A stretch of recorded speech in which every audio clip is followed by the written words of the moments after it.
বাবা লাশ বের করেন বাবা। তাহলে আমার বাইরে বাইর করেন, তাড়াতাড়ি বাইর করেন। খবরদার, আমার বাড়িতে গাড়ি থেকে এই লাশ নামবো না, আমার বাড়িতে দাফনও হইব না। কে আনছে আমার বাড়িতে এই লাশ আনছে কেন? মা তুমি এগুলো কি কইতাছো? তুমি কি বুঝা শুনে কইতাছো? আমার ভাইয়ের লাশ আমার বাড়িতে নামবো না, তাহলে কই যাইবো? যেখানে খুশি এনে যাইবো, কিন্তু আমার একটাই কথা, এই লাশ এ বাড়িতে ঢুকবো না, এর কোনো দাফনও হইব না। নিয়ে যাইতে ক। দেখো মা, এমনিতে লাশটা আস্তে আস্তে অনেকদিন লেট হয়ে গেছে, যত তাড়াতাড়ি সম্ভব আমার বাইরে দাফন করে দেবো, তাহলে ওর আত্মাটা একটু শান্তি পাবো মা। ইয়ে তো ভাই ভাই করতেছিস কেন? তোর ভাই তোর লেগে কি করছে? কি করে উল্টাই লাইছে? আমি জানি না তুমি কেন এগুলা কইতেছো।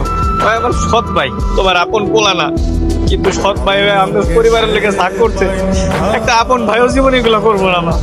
ওই যদি তোমার আপন পোলা হইতো, তুমি কি এরকম করতে পারতো ওর লোকে? কে আপন কে পর, তোর থেকে আমার শিক্ষা নিতে হইব? হ্যাঁ, আমি যেটা কইছি ওইটাই। আমার একটাই কথা, এই লাশ নামবো না, এখান থেকে লাশ নিয়ে যা, এই লাশ দাফন আমি করব না। মা, আপনি এত নিষ্ঠুর হয়েন না মা। যে ছেলে আপনাকে কোনোদিন সৎ মা ভাবে নাই, আর আপনি তাকে সৎ সন্তান ভাবতেছেন, আজকে তার মরার পরে আপনি তারা কোন বিপদে ফেলাইলেন? কি করে নাই সে আপনাদের জন্য? তোমার জন্য করছে, তোমার বাপের বাড়ির জন্য করছে, তাহলে তোমার বাড়িতে নিয়ে যাও না কেন? নিয়ে যাও না। ঠিক আছে, কিন্তু আপনার এই কথা থেকে বোঝা গেল যে একজন সৎ সন্তান তার পরিবারের জন্য যত কিছুই করুক না কেন, সে কোনোদিন আপন সন্তান হতে পারবে না। আপনি আপনার সন্তানের জন্য কি করবেন না করবেন আমি জানি না, কিন্তু আমি আমার স্বামীকে দাফন করার ব্যবস্থা করব।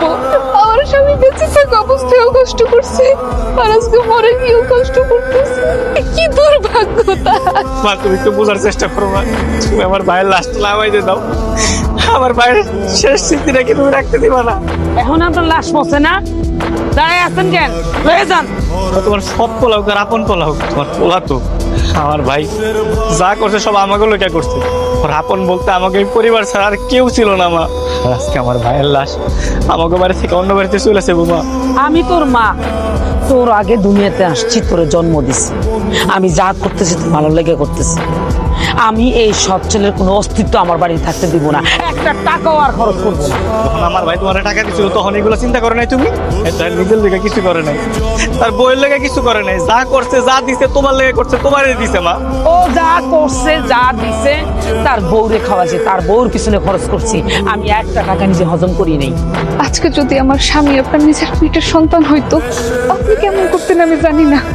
তবে আজকে এই ঘটনা থেকে আমি বুঝতে পারছি যে একজন প্রবাসী যখন বিদেশে থাকে, টাকা ইনকাম করে দিতে পারে, তখন সে সবার কাছে ভালো থাকে। যখন না দিতে পারে, তখন সে আপন বাবা মায়ের কাছেও খারাপ হয়ে যায়। আপনার কিছু করতে হবে না, আমি আমার স্বামীর লাশ দাফন করব, আমি আমার বাবার বাড়ি নিয়ে যাব। আপনি শুধু আমার স্বামীর জন্য দোয়া করেন, সে যদি মনের অজান্তে কোনো ভুল করে থাকে, আপনি তাকে মাফ করেন। আপনাদের মধ্যে রহিমা বেগম কে? আমি রুমি বেগম। আপনারা কেন? আমরা লাইফ ইন্স্যুরেন্স কোম্পানি থেকে এসেছি।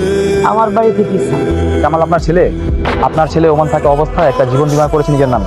আমরা জানতে পেরেছি গত মাসে আপনার ছেলে ওমানে মারা গেছে, আজকে লাশ এসেছে। তাই ভাবলাম আমরা এই বিষয়টা জানিয়ে দিই। কত টাকার বিমা করছে? 5 বছরের জন্য করছে, প্রতি মাসে 50,000 করে, 4 বছর 5 মাস হয়ে গেছে। ভাই তো নাই, তাহলে কি করার আছে? আপনার ভাই যখন বীমা করছে, নমিনি হিসাবে তার মা রহিমা বেগমকে দিয়ে গেছে। এই টাকা রহিমা বেগম ছাড়া কেউ তুলতে পারবে না। আমি জানি আপনাদের মানসিক অবস্থা ভালো না, একটু সুস্থ হলে আমাদের অফিসে আসবেন। আমরা কাগজপত্র সব রেডি করে রাখছি, এখন আসি। আসসালামু আলাইকুম।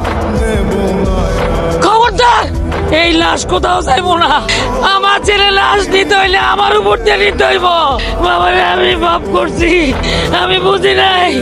আমার পোলা আমার এত ভালোবাসছে, আল্লাহ তুমি আমার মাফ করে দাও। কেন গরম পানি কর, পরে বাতাসি আমার পোলারে আমি গোসল করাইয়া সাজাইয়া দিব। মা আমার তুমি মাফ করে দিও।